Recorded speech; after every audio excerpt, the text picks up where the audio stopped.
अस्सलाम वालेकुम dear viewers, welcome to English echoes with Suleman Razi. आज की इस वीडियो में हम डायरेक्ट एंड इनडायरेक्ट पे बात करेंगे। जैसा कि व्हाइट बोर्ड पे लिखा हुआ आपको नज़र आ रहा है, डायरेक्ट एंड इनडायरेक्ट। तो इंग्लिश स्पीच के आमतौर पे दो हिस्से होते हैं, direct speech, indirect speech. Direct without any direction, बगैर किसी वास्ते के, बगैर किसी कनेक्शन के, एज इट इज, जैसे बात होती है, जैसे मैंने बात की, आपने सेम उसी बात को आगे कन्वे कर दिया, that is called direct speech. और दूसरी इसकी टाइप होती है इनडायरेक्ट स्पीच, कि मेरी कही हुई बात को आप थोड़ा सा जो है ना उसमें कोई चेंजेस लाते हैं और मेरी कही हुई बात में थोड़े से अल्फाज का वो चेंज लाकर सेम वही बात को आगे कन्वे कर दें, that is called indirect speech. तो जैसा कि लिखा हुआ है, डायरेक्ट स्पीच के दो हिस्से होते हैं। ये मैंने एक सेंटेंस लिखा हुआ है, he says to me, comma, inverted commas. इनको इन्वर्टेड कॉमास भी कहते हैं और कोटेशन मार्क्स भी कहते हैं। ही सेज टू मी, ये कॉमा तक स्पीच का एक हिस्सा है। इस हिस्से को हम कहेंगे रिपोर्टिंग स्पीच और reporting verb. He says to me या he will say to me, he said to me, comma. ये जो हिस्सा होता है जिसमें कोई रिपोर्ट की जाती है, कोई बात कही जाती है, उसको हम कहते हैं रिपोर्टिंग स्पीच या रिपोर्टिंग वर्ब। दोनों लफ्ज आप यूज कर सकते हैं। अब उसके बाद जो कोटेशन मार्क्स हैं, जो इन्वर्टेड कॉमाज हैं, इन्वर्टेड कॉमाज यहां से लेकर यहां तक, फुल स्टॉप तक, फुल स्टॉप और ये जो कॉमाज क्लोज करने हैं यहां तक, ये जो स्पीच है, this is called a reported speech या रिपोर्टेड वर्ब। ये दो चीजें हैं। इसको हम कहेंगे रिपोर्टिंग स्पीच या रिपोर्टिंग वर्ब, और इस हिस्से को हम कहेंगे रिपोर्टेड स्पीच या रिपोर्टेड वर्ब, जिसमें बात क्लैरिफाई हो जाती है, जिसमें बात आके मुकम्मल हो जाती है, जिसमें रिपोर्ट को, स्पीच को, गुफ्तगू को, हम अपनी बातचीत को मुकम्मल कर देते हैं, उसको हम कहेंगे रिपोर्टेड स्पीच और रिपोर्टेड वर्ब। अब हम चलते हैं कि जब हमने डायरेक्ट स्पीच है, डायरेक्ट जुमला है, सेंटेंस है, उसको हम इनडायरेक्ट करेंगे तो कुछ चेंजेस लाएंगे। ठीक है, जो इनडायरेक्ट स्पीच होती है, शुरू में जैसे मैंने बताया था, डायरेक्ट स्पीच है और इनडायरेक्ट स्पीच है। तो जब डायरेक्ट स्पीच में हम चेंजेस, कोई तब्दीलियां पैदा करेंगे, क्या होंगी?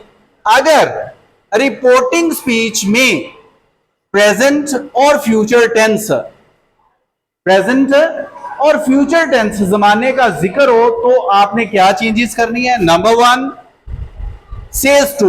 ये देखिए यहां पे मैंने लिखा हुआ था सेज टू, ये जुमला लिखा है। सेज टू को आप क्या करेंगे? टेल्स में तब्दील कर देंगे। उसके बाद अगर आता है इसमें से टू, तो से टू को आप टेल में तब्दील कर देंगे। नेक्स्ट फ्यूचर आ गया, ये will say to, will say to ये फ्यूचर है, विल से टू को हम विल टेल में तब्दील करेंगे।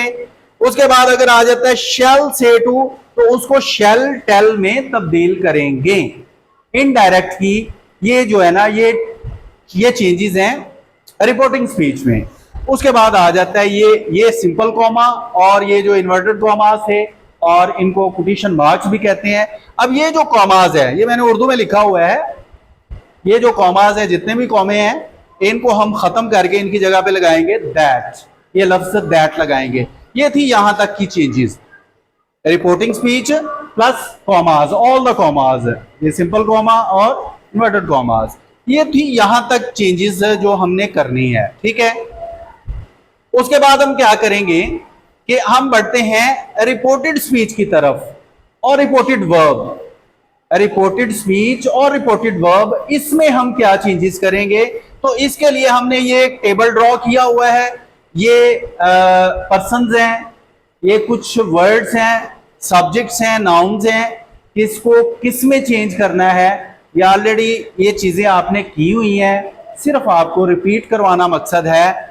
ये देखें, हमने ये तीन जो है ना वो बना लेने हैं इसके, जो है ना वो। अब पहला जो है ना कॉलम है वो है सब्जेक्टिव केस, सब्जेक्ट फाइल जिसे कहते हैं, उसे है सब्जेक्टिव केस, फाइली हालत। दूसरा कॉलम है ऑब्जेक्टिव केस, ऑब्जेक्ट मफूल होता है। जिसपे फेल सरजद हो रहा है। तीसरा है पोजेसिव केस, अजाफी हालत या मलकियती हालत जिसको कहते हैं। अब देखिए इसमें दो पर्सन आई और वी, आई एंड वी, ये जो दो पर्सन है इनको हम दोनों को कहते हैं फर्स्ट पर्सन, और फर्स्ट पर्सन को इनको रिपोर्टिंग स्पीच के फाइल के साथ तब्दील करते हैं। याद रखें आई एंड वी, ये दो जो person, I is first person singular, singular first person है, और वी जो है ये फर्स्ट पर्सन प्लूरल है। आई का मतलब मैं, अब आई का ऑब्जेक्टिव मी होता है, पोजेसिव माई होता है, देन वी, इसका पोजेसिव, इसका ऑब्जेक्टिव क्या है us, and possessive is our. Second हम चलते हैं यू, यू अकेला, ये सेकंड पर्सन है, इसको रिपोर्टिंग स्पीच के मफूल के साथ तब्दील करते हैं। याद रखें यू अकेला सेकंड पर्सन है, सेकंड पर्सन को हम रिपोर्टिंग स्पीच है, रिपोर्टिंग वर्ब है, उसके मफूल के साथ चेंज करेंगे। इसका ऑब्जेक्टिव केस यू ही होता है, पोजेसिव केस यू आर होता है। ठीक है, उसके बाद है जी ही, शी, दे, इट, ये चारों जो हैं they are called third person, they are called third person. Third person है, इनको हरगिज तब्दील नहीं करते, ये एज इट इज रहते हैं। जब हम इनडायरेक्ट में कोई स्पीच चेंज करते हैं, अब ही का ऑब्जेक्टिव हिम है और इसका पोजेसिव हिज है। शी का ऑब्जेक्टिव भी हर है और पोजेसिव केस भी हर है।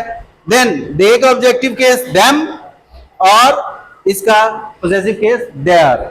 नेक्स्ट इट, इट का ऑब्जेक्टिव इट ही होता है और पोजेसिव इट्स होता है।